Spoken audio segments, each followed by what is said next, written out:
Shalom, selamat pagi, salam dalam kasih Tuhan Yesus.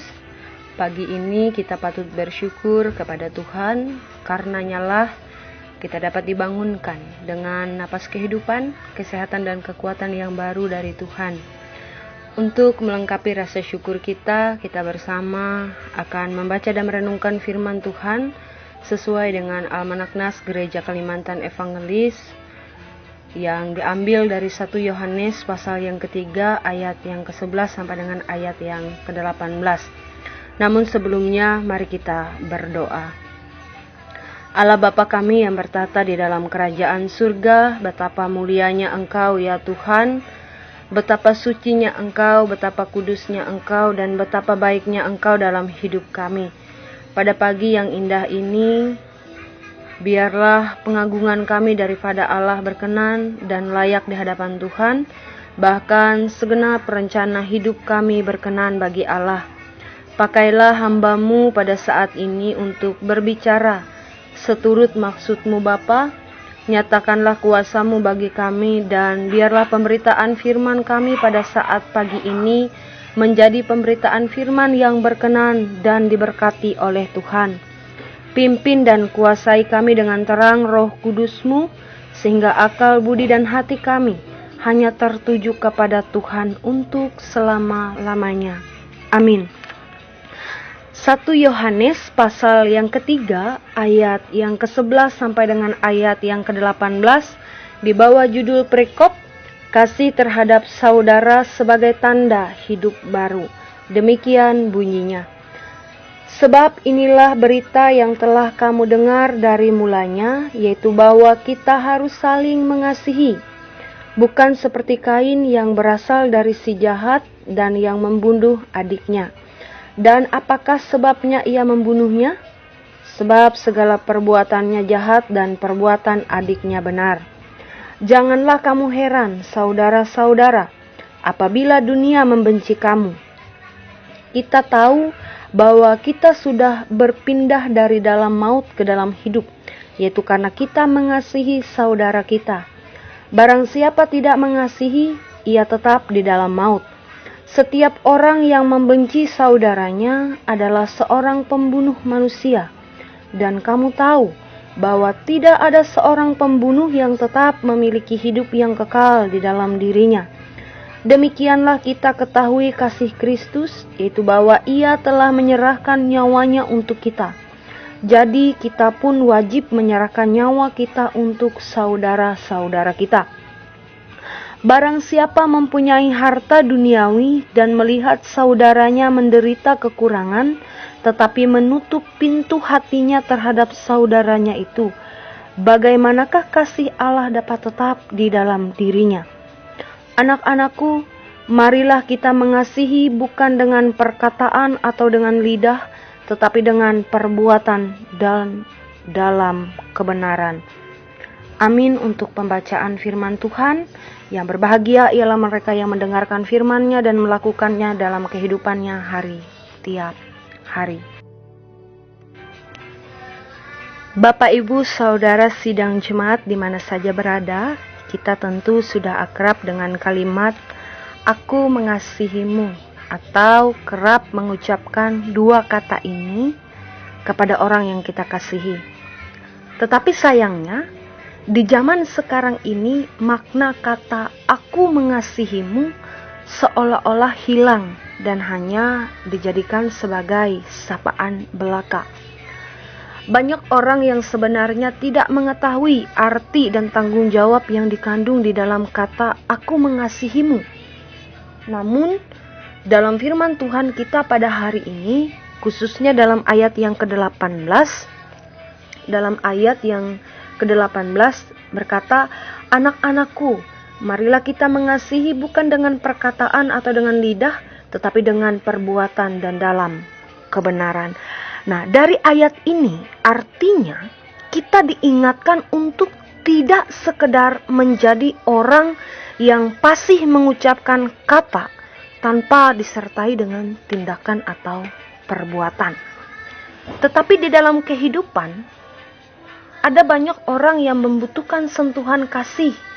Misalnya, pasangan hidup kita, rekan sekerja kita, sahabat kita, atau mereka yang terkena dampak bencana alam dan lain sebagainya.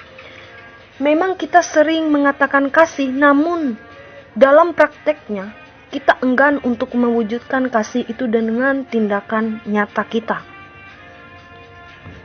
Bapak Ibu Saudara sidang jemaat di mana saja berada, kasih sejati bukan sekadar kata aku mengasihimu, tetapi lebih dari itu, kasih berbicara soal kepekaan, soal kepedulian, soal kesediaan untuk berkorban, kesediaan untuk berbagi.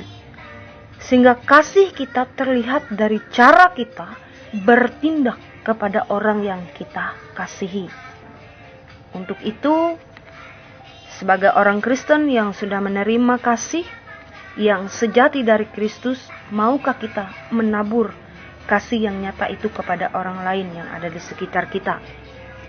Melalui surat Yohanes ini mendorong kita agar mengasihi bukan sekedar dengan kata tetapi dengan tindakan. Bukan dengan perkataan saja, tetapi dengan tindakan kita. Karena ucapan bibir sangat tidak akan berfaedah apabila tidak disertai dengan tindakan atau bukti. Sebab kasih diperlukan tindakan nyata.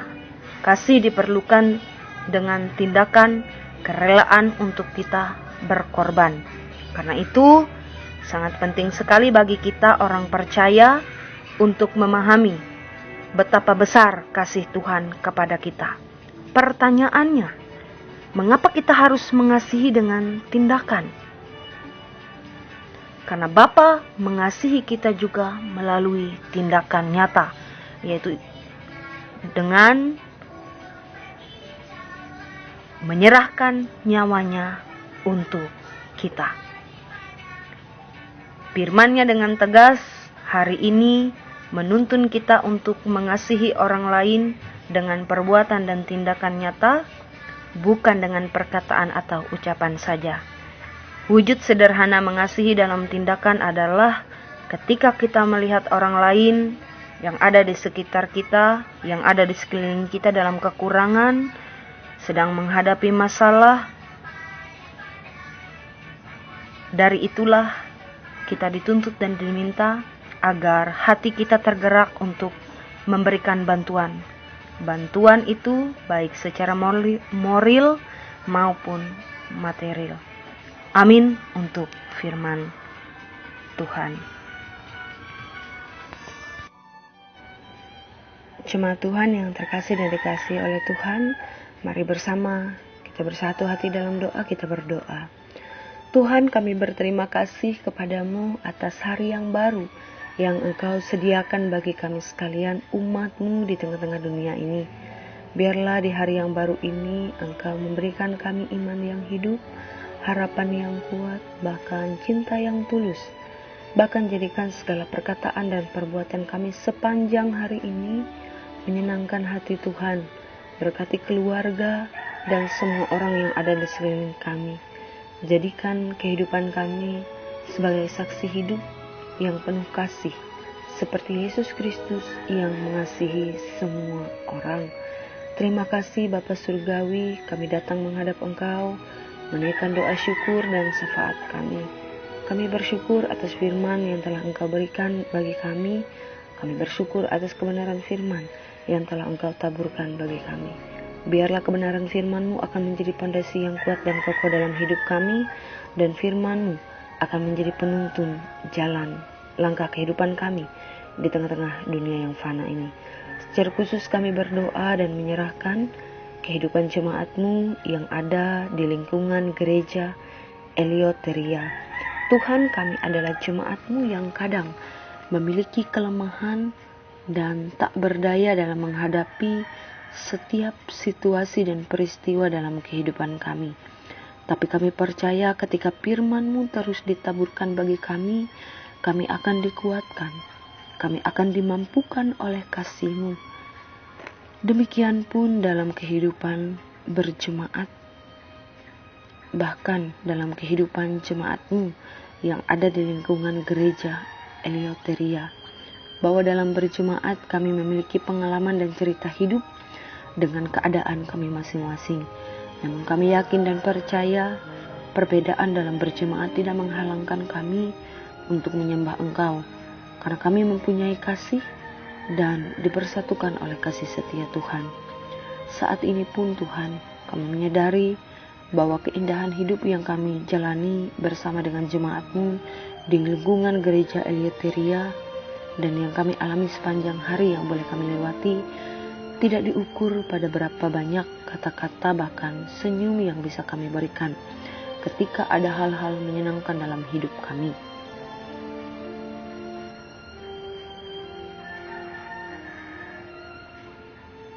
Tetapi keindahan hidup ini ialah ketika kami bisa mengerti, melihat, mengalami pertolongan Tuhan dalam berbagai permasalahan kehidupan kami. Terima kasih ya Tuhan, diberkati setiap hamba dan pekerja-pekerja gereja yang ada di lingkungan gereja Eleuteria, pendeta, penetua, diakon, dan siapa saja yang telah bersedia menjadi perpanjangan tangan Tuhan, sehingga dari apa yang dilakukan dalam tugas pelayanan dan persekutuan ini ya Allah, bukan untuk mencari kemegahan diri kami sebagai manusia, bukan untuk kecongkakan kami, bahkan bukan untuk kesombongan kami, tetapi untuk kemuliaan akan nama Tuhan saja. Kemuliaan dan hormat hanya bagi Allah saja.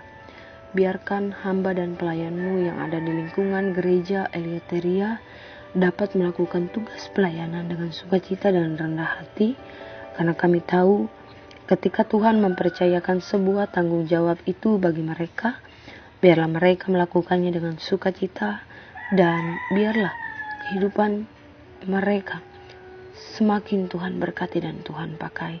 Terima kasih ya Tuhan, dalam nama-Mu kami berdoa bersama demikian. Bapa kami yang ada di surga, dikuduskanlah nama-Mu, datanglah kerajaan-Mu, jadilah kehendak-Mu di bumi seperti di surga. Berikanlah kami pada hari ini makanan kami yang secukupnya, dan ampunilah akan kesalahan kami, seperti kami juga mengampuni orang yang bersalah kepada kami. Dan janganlah membawa kami ke dalam pencobaan, tapi lepaskanlah kami daripada yang jahat, karena Engkau-lah yang mempunyai kerajaan dan kuasa dan kemuliaan sampai selama-lamanya. Amin.